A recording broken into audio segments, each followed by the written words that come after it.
Today's interview is made possible by the VIEWConference, the biggest computer graphics conference in Italy. For more information about the conference and to purchase tickets, please visit our website, viewconference.it. This year's dates are from the 17th to the 22nd of October here in beautiful Turin, Italy. We hope to see you next October. Hi, everybody. My name is Maria Elena Gutierrez. I am the director of the VIEWConference here in beautiful Turin, Italy. Today's interview is made possible by VIEWConference. Today, we are incredibly fortunate to have with us Hal Hickel, the amazing Hal Hickel, to talk about all things Star Wars. Hal, thanks for being here with us. Thanks for having me, Maria Elena. Pleasure as always. I would like to know about the first time you ever experienced Star Wars.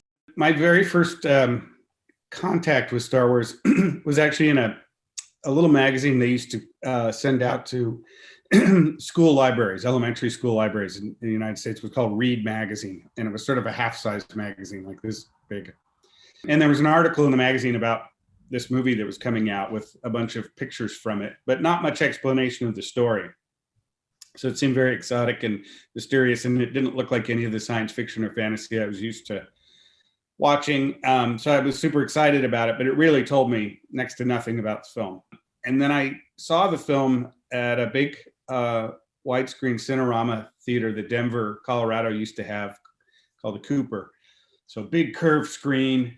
And, you know, I had the same experience that everybody else that summer had. It totally blew my mind. And I was already making stop motion films then, but it broadened my interest in visual effects generally to sort of every, all corners of visual effects, matte painting, miniatures, motion control, animated effects, et cetera, and stop motion, of course. And I was actually, I think 12 when I actually saw the film, because it came out in May of '77, and I didn't turn 13 till August of that year. Yeah, I mean, it was everything that it was to kind of most everybody else that saw it that summer. It just was this amazing kind of revelatory science fiction experience, because science fiction films up to that point looked a lot more like 2001 or sort of cheaper versions of 2001 than the used, dirty, scuffed up, kind of more human looking version of sci-fi that Star Wars was. Was this when you wrote that letter that I've heard about to George Lucas with your original ideas for a sequel to the original film? I think I wrote that letter when it was announced that a sequel was being made. And again, I was living out in a little town in Colorado. I wasn't reading, Variety and Hollywood Reporter. So I probably got that news later than a lot of people. And so I would have been probably 13 by then, by the time I wrote the letter. And and I thought I had a brilliant idea for it, but mostly I just wanted to work on the sequel any way I could, as a 13-year-old does, right? It happens all the time. So I sent a letter off to, Lucasfilm headquarters, which was at that time in LA. George had not yet moved his operations back up to Marin County in Northern California. So I sent the letter off, and I got a nice, regular sort of the kind of reply you get if you send story ideas in, which is that they say, we haven't read your story idea. We're going to return it to you without reading it, because we have people working on the story. But it was nice. And I had, of course, I had asked in my letter, how I'd sweep floors, I'd do anything. I just want to work on the movie. And they said that, getting into movies takes a combination of talent and luck, and sometimes an agent. So I was kind of deflated, but, in later years, I came to really value the letter for a couple of reasons. One, it's printed on a very cool Ralph McQuarrie letterhead, designed letterhead. And also because I realized later that it had actually been typed up and written and hand typed to me by Gary Kurtz's assistant, Bunny Alsop, which, I would think the assistant to the producer of the film be too busy to answer fan mail, of which they must have been getting truckloads of by that point. But she replied personally, and I found out years later, I actually met her, and she told me that it was just something she liked to do, particularly in the months as they were preparing to ship off to England to start filming Empire Strikes Back. She answered as many letters as she had time for because she just enjoyed doing it, which I thought was so sweet and kind. And then years later, when I was working at ILM on Phantom Menace, we finished Phantom Menace. We had a big wrap breakfast for the whole crew on one of the stages, and people started asking George if he might sign this or that little, poster or whatever, which is obviously not something we'd ever do during work, working with him on the film, but this was now kind of a celebration mode. And he was very kind, and he sat at a little table and started signing things for people. And so Rob Coleman, the animation director on the prequels, urged me to bring my letter over to George because he'd seen it. It's framed behind my desk at work. It still is to this day. So I was like, really? And he said, yeah, bring it over. George will love it. So I went and got the letter and brought it over, and George read it and he chuckled and he underlined talent and luck and wrote, "You have it," and signed his name. That was my big closing of the circle for me. Can you tell me about your background as an animator and how you came to work on your first Star Wars film? Like a lot of people in visual effects, I was watching a lot of sci-fi, monster, horror, fantasy films growing up. Started making stop motion films on my own as a kid as a result of seeing the original King Kong on TV at age 6 or 7. And a few years later, maybe when I was 10, I got my first Super 8 camera. I started doing stop motion. Star Wars comes out, really sets me on my path toward visual effects. And I had read in an interview that one of the people, Adam Beckett, who had headed up the animation effects on Star Wars, so like laser blasts and lightsabers, things like that, he had gone to the California Institute of the Arts. So I set my sights on Cal Arts. After I left Cal Arts, I ended up back up in Portland, worked at a shop doing kind of motion control, motion graphics work, which I was kind of interested in at the time. So think of like the streaky light tunnel in 2001, that technology, but applied to like boring local advertising, like car dealerships and stuff. But that kind of streaky, luminous photography. Was there for a few years. Then a friend of mine was working at Will Vinton Studios, Clay Animation Studios, which is now known as Leica. But back then it was Will Vinton Studios, and they were blowing up because they had done these commercials for the California Raisins, which became this super popular little cultural thing in the late 80s. So they were hiring, and he said, "Oh, you should come work for us. The pay's better. We're working on national ads. You used to do stop motion when you were young. You'll love it." This is my friend, Vince Backyberg. So I said, "Okay, Vince." So I sent a reel over and got hired. And I worked there for 6.5 years as a stop motion animator. But while I was there, I was also doing a lot of motion control camera operation, which kind of prepared me unknowingly at the time, but prepared me in a way for doing computer animation, because there are similarities in how you program this sort of robotic machine to move a camera around on a stop motion set and how you animate a character in the computer. There are similarities there. So anyway, so then I had a great lucky break. After being at Vinton's for 6.5 years, I got word that Pixar needed animators. So I sent in a reel. They were trying to finish up Toy Story. So I got hired there as an animator, worked on the tail end of Toy Story about the last 6 months or so. And, but I think when I joined, right the day I joined, I think we had probably more than half the movie left still to animate. So even there, I was only there for about the last 6 months of a 4-year production cycle, or four-ish years. I think I was there for most of the animation. When that wrapped and the next film, Bug's Life, was still, at least a year away, I was still feeling the pull of wanting to work at ILM, as where I'd always wanted to work, and to work in live action visual effects. And they were gearing up to do a sequel to Jurassic Park and to do more Star Wars films. And so that seemed like the right time. So I sent a reel over then and got hired at ILM in July of '96. And I've been there ever since. So my first project at ILM was Lost World, but then right after that, I rolled into Phantom Menace. So Phantom Menace was my first opportunity to actually work on a Star Wars, as the kids say.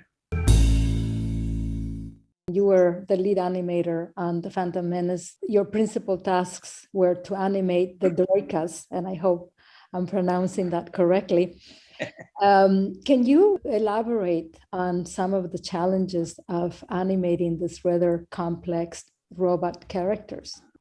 I had let Rob Coleman know that I was very keen to animate droids if I could at some point during the show, just because I like robots so much. I've got a lot of them sitting around on my desk at work, tin robots and whatnot. And I had taken one of the little pit droids and animated a little vignette, not for the film, but just for my own fun, just short, like, 10 seconds long. And I showed that to Rob and I was like, hey, I'd love to do some droid stuff. And so he put me on these droidicas, which at the time I think we were calling destroyer droids, and maybe people still call them that, but I think later they got the official marketing name was droidicas.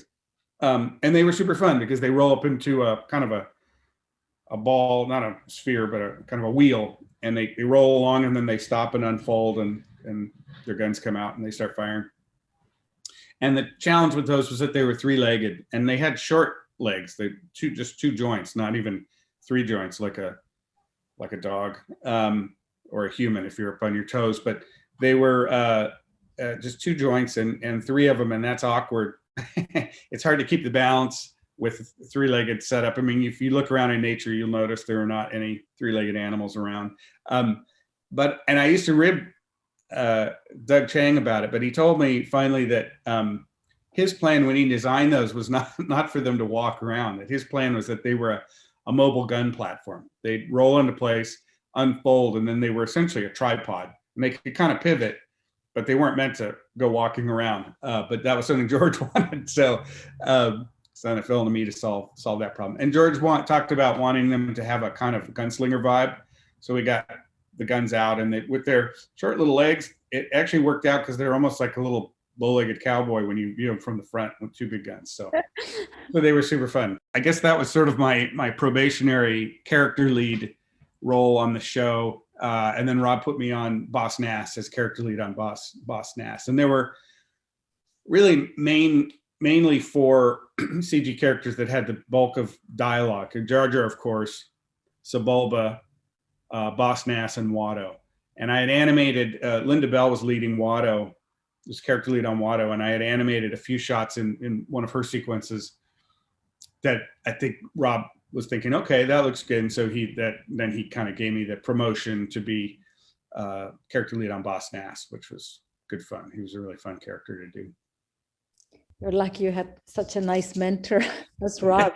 That's one of the things I've always liked about ILM is that it's a remarkably low ego place with a lot of information sharing. It's part of our culture, really, to share. And that goes from dailies. We encourage people to speak up in dailies and not just sit there and mutely wait for the supervisor to, speak the word of God. Everyone's encouraged to speak up.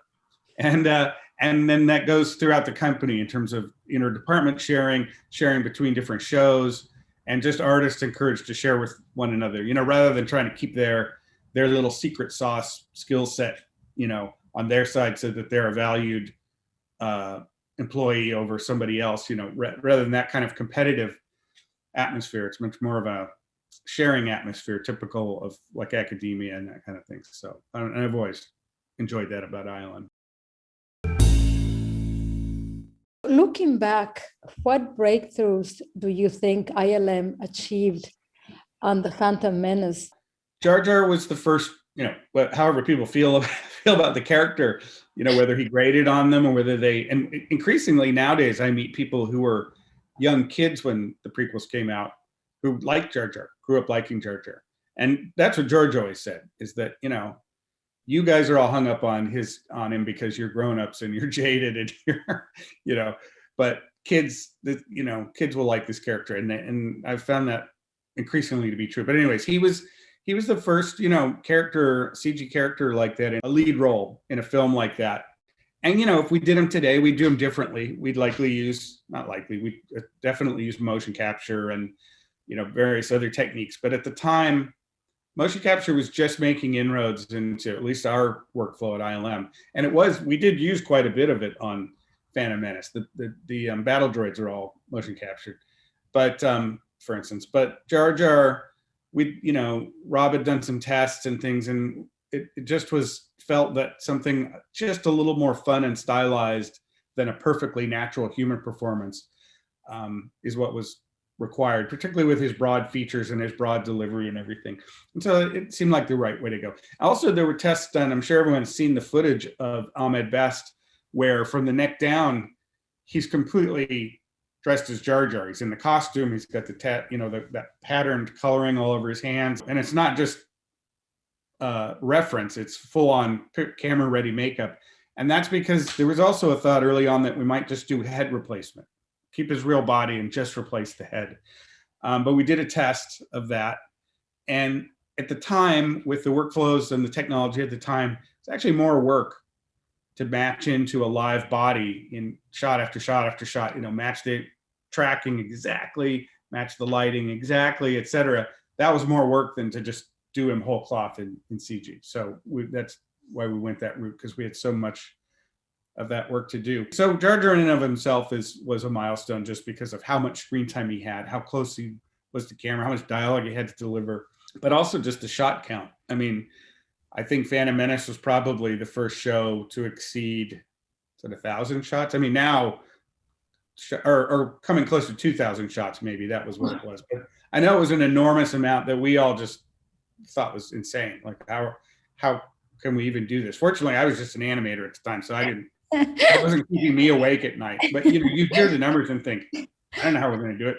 I assume John Knoll and some of these other folks know how we're going to do it, but I don't know how we're going to do it. So just the volume, that was another kind of milestone. Also, this just came up recently. Some folks were talking about, the thing you see now, after you finish a take on a visual effects film, the data wranglers will run into the shot with a chrome sphere and a gray sphere, or sometimes a single sphere with chrome on one side and gray on the other, and flip it around for the camera, and they'll squeeze off some frames to gather lighting reference. John Knoll invented that for the chrome sphere and the gray sphere for Star Trek First Contact, and then it subsequently was used on Phantom Menace. So that was new technology at the time. And there were a lot of things that led into that working mode. Like Paul Debevec had done work. There was a bunch of work in academia and SIGGRAPH and stuff. But in terms of on-set feature visual effects, John was the originator of that whole thing. And ever since, on productions worldwide, actors and grips and all kinds of people have stood around going, what in the hell are those things for? I can't mention, I mean, the number of times I've been asked on set, like, what are those things for? Why do you guys do that? Sometimes I tell them, they don't do anything. We just do it to look technical and to impress everyone, make everyone think that we're doing our jobs, but not true, obviously not true. Next, you worked on episode 2, Attack of the Clones. And this time you were animation supervisor. Can you elaborate a bit for me what new lessons you learned on this movie? Between Phantom Menace and Attack of the Clones, I had got my first bump up to being an animation soup at ILM on AI, artificial intelligence, the Steven Spielberg film. So that was my first gig as a soup, and I learned a lot on that show, but I still obviously had tons left to learn. And the whole time I was doing it, I was pinging, to bring Rod Coleman up again, but I was pinging him with emails and questions about, when the producer says this, how do you respond? And, that kind of thing. But it was a great learning experience. So when that finished up, Attack of the Clones was already underway, and Rob had decided after the experience of Phantom Menace that he really needed in his, rather than just him and then all the animators, he kind of wanted a couple of sort of junior soups under him to help with the workload, to take on certain sequences. So Chris Armstrong and I were brought in as his kind of under soups, and he handed me the droid factory on Geonosis, that sequence, and the rumble in the rain, the fight between Jango Fett and Obi-Wan on the water planet. What's it called? Star Wars fans are going to hate me now. We're doing a whole thing about Star Wars and I can't think of the name. But anyways, that whole fight, and then as well the big battle outside the arena at the end of the film. the droid army and the clone troopers, etc.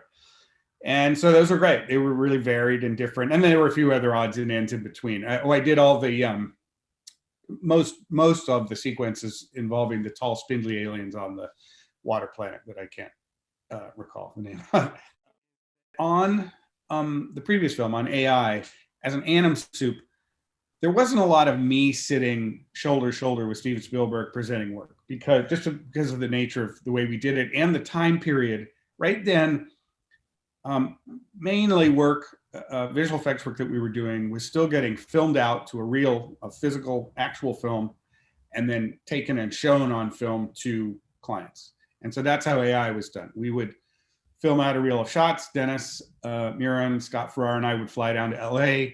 We'd go to Steven's screening room. It would get thrown up on a projector, and we'd all sit there in this theater, and Steven would give his thoughts, but primarily he'd talk to Dennis and Scott, right? These guys are giants in the industry, and I was just kind of like the animation guy from ILM.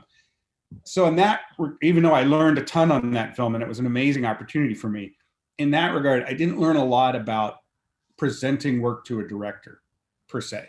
Attack of the Clones was my opportunity to learn that stuff for a couple of reasons. One is that Rob insisted awesomely that Chris and I present our sequences directly to George, not hand them off to Rob and then Rob presents them. He wanted us to sit up front and present them. Secondly, the way that we presented them just in that point in time and where the technology was at and the way the production was set up, animation reviews weren't happening in a theater. They were happening in an office in front of a monitor with two chairs. And so you just sit there elbow to elbow with George at the keyboard, pulling up work and showing it to him. And then, there was some couches behind and other people in the room. Rob would be sitting in there, and Rick McCallum, different people. And that was an awesome experience. And so I had, Rob gave me lots of great tips about, some stuff that's so tiny, but so important.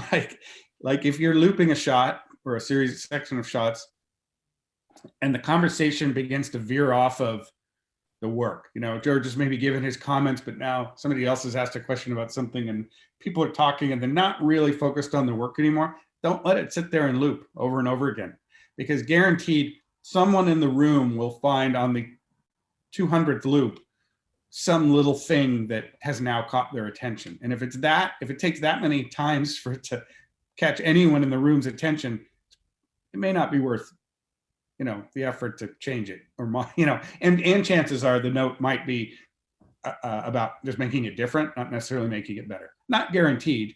And I'm not someone who's against a collaborative note taking thing. I know that can be maddening at times for artists, but I'm fine with, the editor speaking up, the producer speaking up, George speaking, the director, as long as it's productive. But anyways, so don't let your shots loop endlessly. And if you do stop them, make sure you don't stop them on a weird looking frame, because we all know there are times when you get from A to B where the character may look a little odd, and that might not be helpful, because it could, you never know when that is going to send somebody in the room off on a spiral of, well, that doesn't look like our character anymore. Is the model broken? And that's a time waster for everyone. Little things like that, and big things too, about how you present work. Not overselling it. You don't want to be a car salesman. Oh, this shot's so awesome, you're going to love it. You don't want to do that. You don't want to preamble too much. There are times when you need to caveat work and prepare, whoever you're showing it to, that you've done this, but you haven't done that. This is still to come. Textures are temporary, whatever. There's certain things you have to do, but don't go on and on for 5 minutes before showing a shot because then you just start to, it just sounds like you don't have any confidence in what you're showing and things like that. So a million things like that. Those are just tiny little examples. So I learned a ton, and, it gave me one of my most treasured working memories, which is to actually sit next to George and talk to him and show him work and hear his feedback firsthand to me directly. And that was, I wouldn't trade that for anything in the world. Because on Phantom Menace, I was in many reviews where I would hear George speaking, talking to Rob or the visual effects soups about work. but I never had any occasion to speak to him. It was just only one time. There was one time in a review where there was something in a Boss Nass scene, and this was a fully rendered scene, not an anim review. But he had used the word animation. There was something he was talking about the Boss Nass animation, but he didn't really, in that particular moment, he didn't mean animation. Turned out he meant something else, lighting or compositing or some other aspect of the visual effects work to do with Nass. But I wasn't sure. And so after the review, I saw him crossing the parking lot. And so I kind of, went over there. Oh, hi, I just had a question about, super nervous. And he's like, oh yeah, no, the motion, it's fine. That's not about that. It's a texture thing. And I was like, oh, all right, thanks. And that was my only, 10-second actual face-to-face contact with George on Phantom Menace. So getting to actually present work to him and, interface with him directly on a daily basis during Attack of the Clones was super great.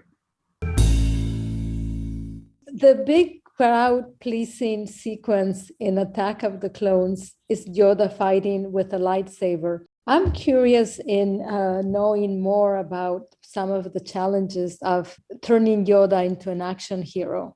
I will say up front, I didn't have the pleasure of working on the sequence as much as I wanted to. I was intensely jealous of the animators that were doing that sequence. I know Tim Harrington had a big role in it, and several other animators.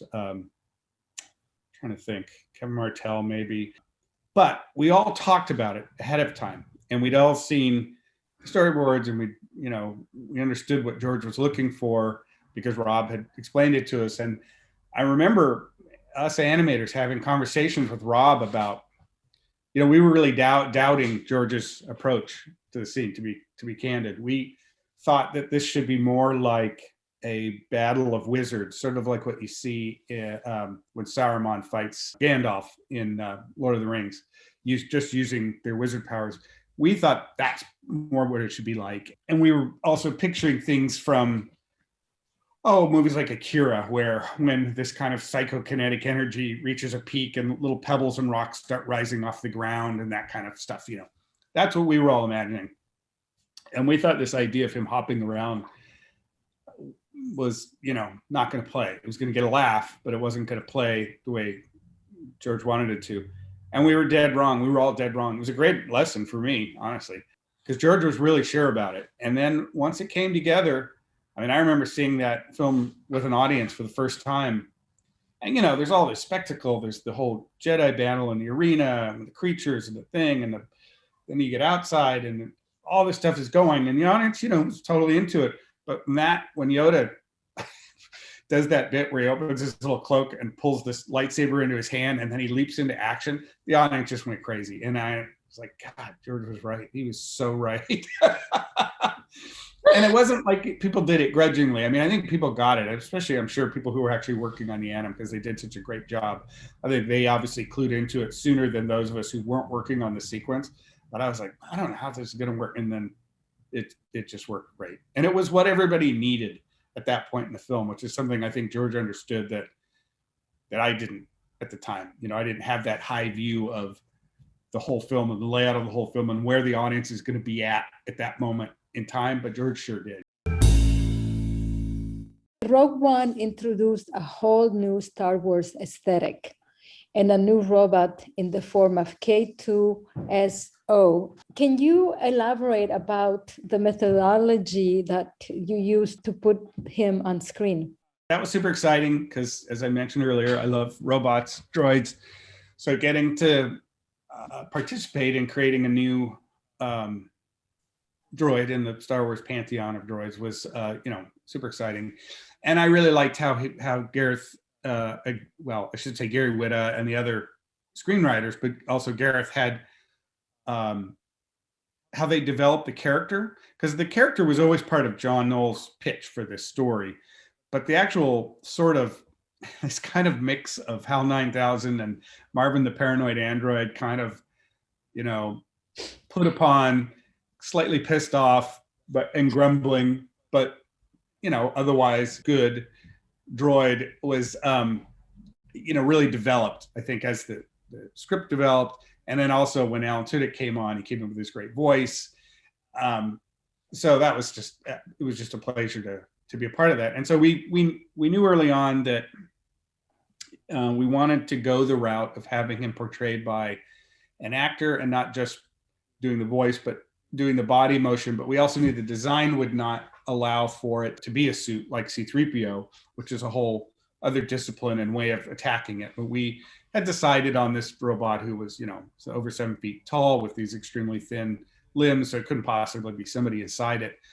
But we wanted the naturalism of motion capture movement, as if it were someone in a suit, which, in a sense it is. It's just a digital suit, not a practical one.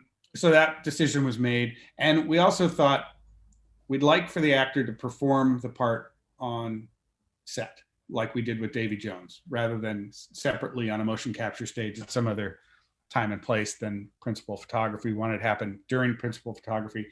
And so because of that, we had to come up with a scheme for elevating the actor to the correct height, so their eye line with the live actors would be correct. But also so just their stride length when walking, that would all make sense. And we could really get the essence of the actor's physical performance and take it and apply it to the character rather than it just being sort of reference for a motion capture shoot later.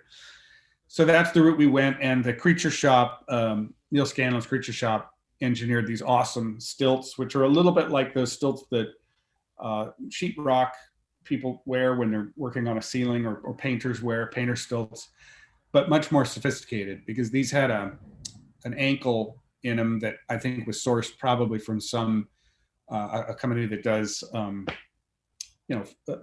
limbs for people who are missing limbs, and the ankle itself was motorized, so that when the foot would lift the ground, it would actually lift the toe slightly as it was swinging forward, and if the ground were inclined one way or the other, it would adjust for that. And it meant that the person putting these on for the first time, and I saw Alan put them on the very first time he put them on, and within moments he was walking around very naturally, much more naturally than anyone in painter stilts, because they have to kind of, there's a way you have to lift your feet in those that you don't trip and fall over, and they're just kind of awkward. But this thing was, he looked like a normal person walking around, which I think is kind of remarkable. And that first time we did it was at ILM. We had brought Alan up there about 2 weeks before shooting started, and we put him in a normal mocap suit on our mocap stage, wearing the stilts, and did a live retarget to the K2SO asset. And so he could see himself on screens, flat screens around him, like an actor trying on a costume, seeing themselves in the mirror and deciding how to carry themselves and how to walk, and how much to swing his arms and that kind of thing. So he and then he could kind of internalize all that for when shooting began on location. And then out there, he was just wearing one of our iMocap suits, and we had a few witness cameras around, plus the taking camera, and that's how we did it. And as with any motion capture, there's a lot of hand holding after the fact. You don't just plug the motion onto your CG asset, particularly because K2SO has a very pronounced kind of hunched design. He's got this big torso, but his head sits kind of low relative to his shoulders. And, we didn't ask Alan to go around doing that on set. He just performed naturally so he could, feel natural. And then we had to, retarget it and fit it to K, and make sure that Alan's choices as an actor were being communicated accurately by this other slightly different looking creature. And because we didn't have any facial expressions, Star Wars droids typically don't, there were certain things that we might amplify in the pantomime to sort of make up for that, but we never would mess with timing, because Alan's comic timing is gold, and we always wanted to preserve that as perfectly as we could. We did, Gareth was keen early on in the process to explore whether we could have an expressive face, but we found that it didn't feel like Star Wars. Star Wars droids just, you look at C-3PO, he doesn't have any facial expressions. But also, you really have to go quite far down a road of anthropomorphizing the face before it can actually be expressive. Like, you could have a little light in the mouth that blinks in time with them talking, or a little jaw piece, but that doesn't emote. That just registers that they're talking.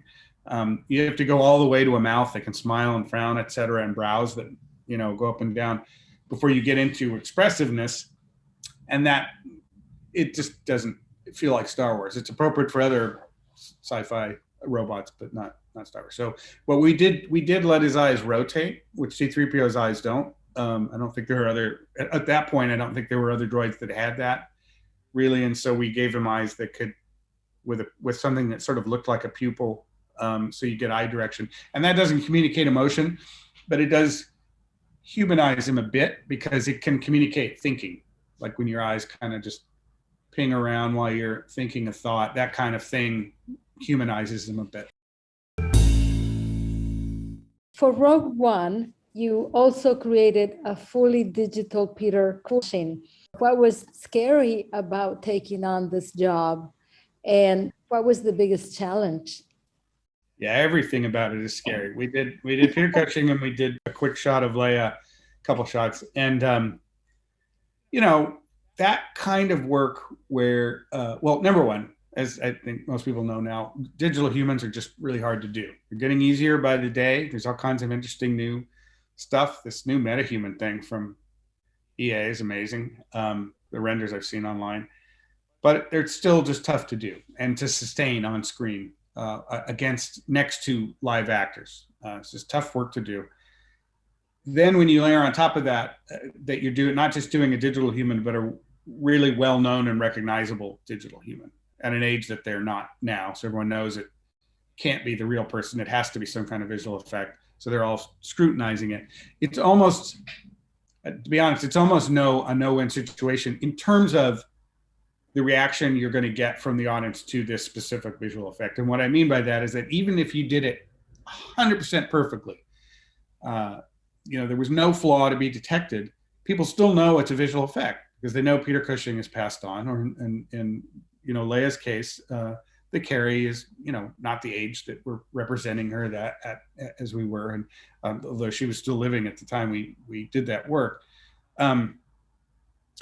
they know that it's some kind of trick. And so they're looking for it. And so you can't get past that.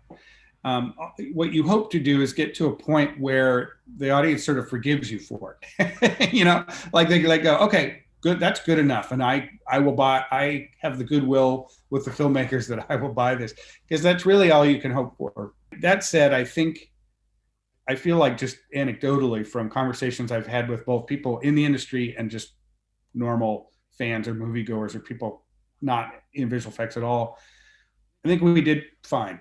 I've talked to plenty of people who are like, oh yeah, I went with my parents and they had no idea, or they thought you hired someone who looked just like Peter Cushing or whatever. And then of course I've talked to, mostly people in the industry who have a little bit more critical eye, who had notes, which is as you do. And it's never that kind of thing. It's never a home run. But I'm really proud of the work, and it was just super hard to do. We started with a life cast, fortunately, that we had of Peter Cushing. I think one thing that helped with us is that we had a policy going in. We got a good early start on both the Cushing and the Leia assets, the models. And we had a sort of an idea from the start that we weren't going to do Band-Aid solutions to things. If we got down the road and we were, let's say, working on our first batch of shots and we discovered there was something fundamentally wrong about the model, for instance, we would go back and we would fix it. We wouldn't just do a shape fix in this shot and then a shape fix in that shot. Now, of course, you always do have those things that happen at the very last thing, and then it makes sense. But there are earlier stages where you can start piling on these sort of in the moment fixes, and then it becomes very hard to untangle that later on to solve a problem. And so we were very rigorous about really getting our ducks in a row. And we had a moment with Tarkin, with Cushing, where we were doing one of our first big shots, and it was quite a lengthy dialogue shot. It framed in about like this, so we knew it would be a tough shot, and we started with that on purpose so we could really know that things were working. And we were struggling with the likeness because there were two things we're always working towards. One is just realism. Does it look like a real human being? And then the other thing is, does it look like the specific human being that we're trying to make it look like, the likeness? And those two things sometimes would fight against each other. And one of the areas, for instance, that was a fight was with the lighting, because all the reference we had of Cushing was from New Hope, and it was very 70s style lighting with very hard kind of key light instrument. It's just a harsher look. Whereas Rogue One had Greg Fraser and Gareth had come up with a very naturalistic, lovely, ambient kind of look to a lot of the lighting, very modern. And so this scene was just like that. It was very soft kind of lighting around Cushing, around Tarkin. And so we were like, all right, fine, let's just ignore the on-set lighting just as a test, and let's light him just like one of these reference shots we're looking at. And we did that, and we were like, son of a gun, looks like Tarkin. It looks, because prior to that, we kept arguing with ourselves really about, it almost looks like Tarkin. It kind of looks like Tarkin's cousin. Like, what's wrong? Is the model wrong? Is the texture's wrong? What's the deal? So we did this lighting test, and we were like, oh, no, that looks like Tarkin. That's okay. Now it looks like him. So then we just figured out for that particular shot how to sneak in some of the lighting stuff that made him feel more Tarkin-y, like a little more rim light over here to sketch in those kind of sunken cheeks and stuff that wasn't in the plate, but wasn't strong enough to make him suddenly feel like he doesn't fit in the scene anymore. Because the version with just the pure 70s lighting totally looked like Tarkin, but it didn't look real anymore because he looked like he was from a different universe. He didn't fit into that plate. So that was a case where realism was fighting likeness, and we found a way to kind of meet somewhere to hopefully get enough of both. And then there were other shots that, just because of where he was standing in the set, maybe he had a stronger key and stuff, he just dropped right in and looked pretty good. The likeness was good. But at any rate, it told us that doing that experiment with the lighting told us that the model was accurate, was valid, the textures were valid. What we were just fighting with was just, that's what Peter Cushing would have looked like in that lighting, but we don't have reference to that. And when I've done talks about this work, one of the things I show is a frame of Ben Mendelsohn, the actor who plays Krennic, from two different scenes in the film, and his face looks remarkably different. One's from an exterior early in the film, the other one's from a sort of a warm lit interior. And I use that to illustrate that, if this was a digital character, we'd be tying ourselves in knots trying to figure out why he suddenly looks so different in this scene than that scene. And it's just because that's what the human being looks like in that lighting versus that lighting. And that's one of the troubles, but the tricky things about doing digital humans is you can send yourself down a rabbit hole of worry about something that isn't actually broken. That shot of Tarkin wasn't broken. I mean, yes, we were able to improve it a bit in terms of likeness by sort of cheating some light that wasn't really in the scene. But at the end of the day, that's what Peter Cushing would have looked like in that lighting. And, that's not a bug, that's a feature, I think. So coming right up to date, you supervised all 16 episodes of The Mandalorian. Can you tell me what were some of the principal challenges on that show? Yeah, I mean, first and foremost was Grogu, because when I came on board on season 1, that design process was already well underway. In fact, I wasn't assigned right away to be the Anim Soup on the show. There wasn't an Anim Soup on the show yet, but they were just in early days, and they were working on Grogu's design, and they asked if I could, sit on some calls and things, partly because I'd worked with Jon Favreau before on the first Iron Man. So I got involved with that process, just, making comments and suggestions about, have been having conversations with Jon. The main work of designing Grogu was Doug Chang's art department, people like Christian Alsman doing artwork. And then as well, once Legacy Effects got involved, they did, they began sculpting him in 3D beyond just the maquettes that had been done in the art department, but like a full-size sculpt. And the design further kind of evolved in that process. And while they were doing that, we were creating ILM was creating our CG version, because we knew we were going to need both practical and CG. In a perfect world, we would have gotten the legacy version done 100%, then scanned that and then built our digital one. We did do a scan, but honestly, we had to kind of build them in parallel. But we got there. And so that was a big challenge. And we didn't know going into season 1, how much was going to be puppet and how much was going to be CG. And as you do anytime you're doing a creature that way, you never quite know what the breakdown is going to be until you get on set and then get things done. So we started doing some quite tight shots of the baby digitally early on as a really just to prove that we could match the puppet really well. And so some of those shots are like the very first time you see him when he pushes the little blanket down in his little pram. That's digital, but the lion's share of the work in the show throughout is the puppet, because the puppet really works great, and the puppeteers have just done an amazing job. John Rosengrat and everybody on his team at Legacy had just knocked it out of the park. So as production went on, and everyone on the filming crew, including John, got comfortable with what the puppet could do and how well it was playing, there was less and less need for CG work, but we still needed CG work for things like full walking shots and things like that. So that was one. Then we had IG-11, which was getting to do a droid in Star Wars, so I was in heaven. And he was fun because his character design is so broad and weird that we decided not to do motion capture, but to do him keyframed. And a lot of that work on season 1 was done by Hybrid under Ken Steele, animation supervisor Ken Steele, and Joseph Kasparian, VFX supervisor at Hybrid. And they just did a great job. And Ken and I had lots of calls and talks about the character and how it should move. And Dave Filoni and I had talked a lot about, a little bit of a tin toy walk, kind of stiff. But then once he starts shooting, and you can see that his head has sensors all around it, so he can kind of see in all directions. And he can spin his torso around and use his arms in ways that humans can't, and just shoot in all directions. That was just such a fun pairing of this kind of stiff, kind of not very dangerous looking walk together with this like mobile gun platform behavior that's crazy. So he was a lot of fun. We had to do the blurgs, which were yet another great example of Jon Favreau choosing some obscure creature from an almost forgotten corner of the Star Wars universe and putting it front and center. And they were great because he has to ride them, and he has to, tame them, and he gets attacked by them. We had lots of digital doubles to do. We had digital Jawas and digital Quill and digital Mando for various scenes, and Sandcrawler. We had these Reptavians, these flying creatures that come in and attack their camp. Big action scenes, particularly toward the end with speeder bikes and Moff Gideon's TIE fighter landing, and a lava river, and just crazy things through the whole season.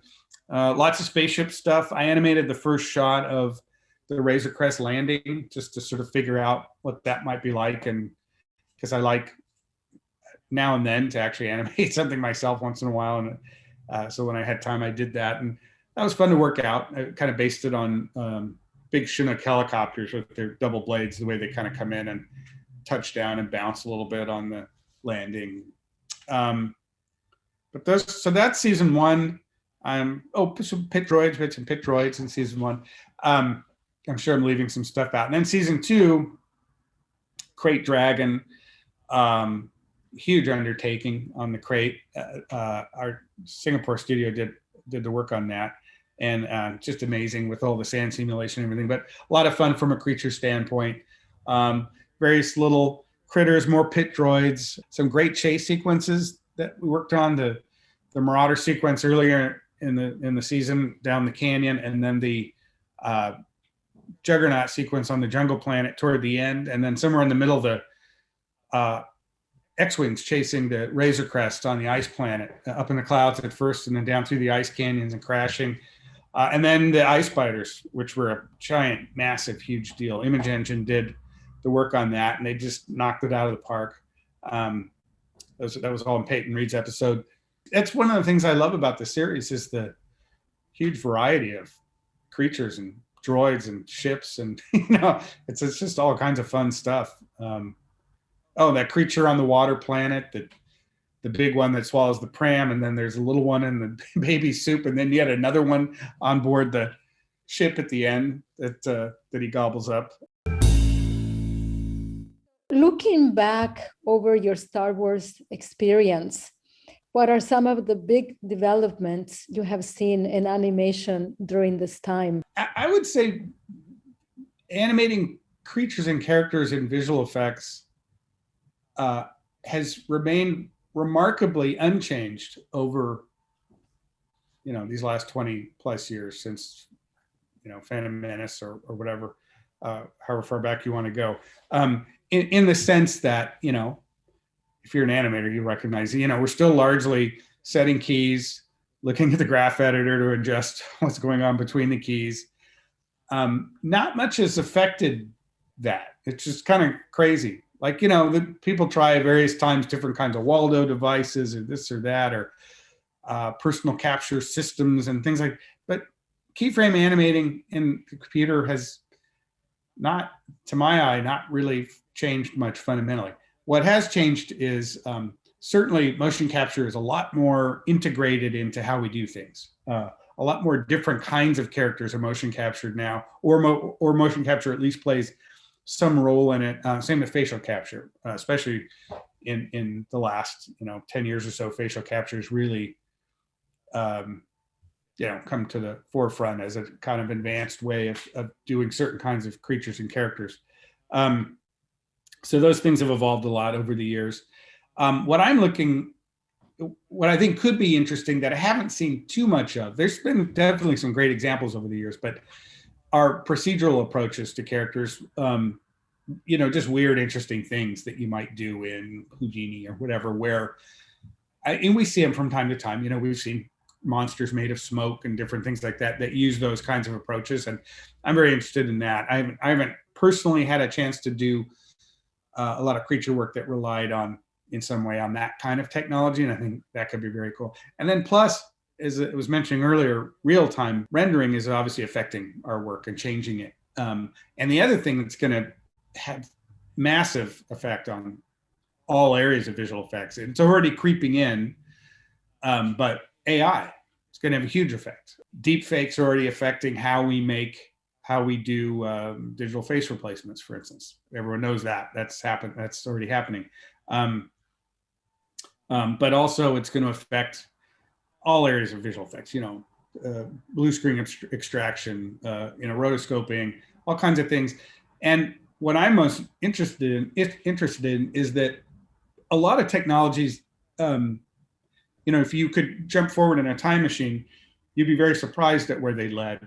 Things you never thought were going to be the big deal, or the new big deal 5 years from now. So that's what I'm curious about, because there's stuff we know that AI is getting involved with, like as I mentioned, deep fakes or roto and extractions and different things like that, different things to do with lighting and all that. But I'm just wondering there's going to be something that 5 or 10 years from now, we're all going to go, man, nobody saw that coming. That was just around the corner and it changed everything, and we didn't even know it. That's what I wonder what that thing is. I'd be such a smart person if I knew what it was. I could sit here and say, this, mark my words, 10 years from now, but all I can say is that there will be something that none of us knew was coming, good or bad. There'll be something that is coming that none of it, that we don't see it now. What is the one scene from Star Wars that always gives you a thrill, that makes you feel like a kid again? Almost anything from from New Hope, or Star Wars as it was called in 77. That was the original. That was the first time I saw that universe, and it's hard to beat that. I mean, there's tons of great arguments that Empire Strikes Back is the best of the original trilogy, sort of on a film, in many ways, filmically or whatever. But in terms of how it makes me feel, the original Star Wars is always going to be the king. Just nostalgia plays a big role in that and all that. But I love the film. So out of that film, obviously the opening, the long time ago, and then the but with the title receding and ship coming over, it's hard to beat that. But also Luke, gazing at the twin suns. When that movie came out, I was living on a ranch in Colorado.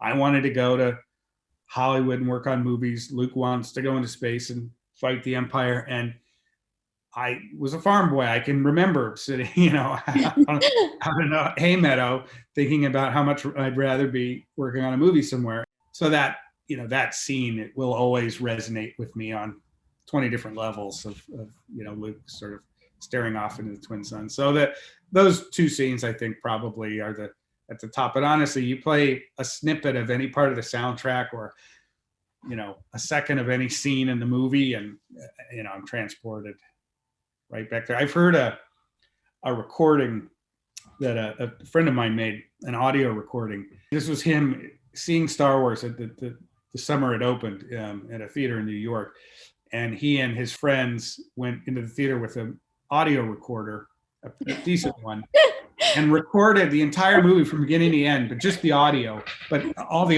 you can hear the audience through the whole thing. And this wasn't like 3 months after the movie came out. This was like the opening weekend. And the audience response is off the charts. When the Millennium Falcon jumps into hyperspace the first time and the stars all go, the audience breaks into thunderous applause. I mean, think about the last time you heard an audience do that in the middle of a movie, much less at the end, but in the middle of a movie, just for a moment like that. It's crazy. The first time I heard it, I said, this must have been the end of summer when everyone's seeing it for the 10th time. He's like, no, this was the opening weekend. So those are the feels I get anytime I see any part of New Hope. It just gets me there.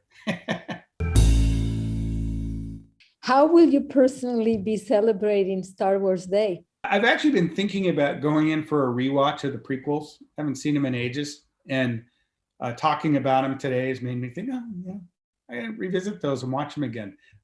So I might do that. I know my son's favorite was always Attack of the Clones, not because I worked on it, but he really dug the creatures in the arena at the end when he was a little kid. And so that always made that his a big favorite for him. So maybe a prequel rewatch is in order for May the 4th.